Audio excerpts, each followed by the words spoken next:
Welcome to the Slop Temple. We pray this video helps. In this video, I will explain how to sign up for the YONO SBI app. First, ensure you have an active SBI bank account. You will also need your registered mobile number and your ATM card details readily available. Before starting, please download the YONO SBI app from your device's app store. Having these items prepared will make your registration process smooth and quick, allowing you to access your banking services efficiently. Once you open the YONO SBI app, you will see options like New to SBI or Existing Customer. Select the appropriate one, then choose Register Now. The app will prompt you to select your SIM card for verification. It's crucial to allow the app to send a one-time SMS from your registered mobile number to validate your identity.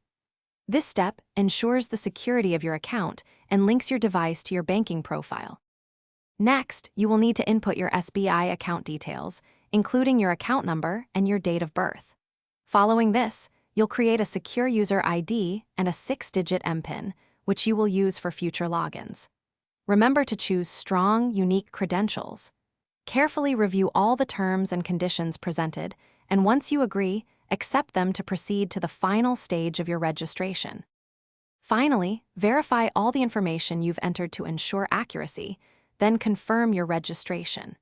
You can now log into the YONO SBI app using your newly created user ID and MPIN. Take a moment to explore the wide array of banking services available, from checking your balance to making transactions. Congratulations! You are now ready to manage your finances conveniently from your mobile device. Thanks for watching. Consider subscribing if we helped you.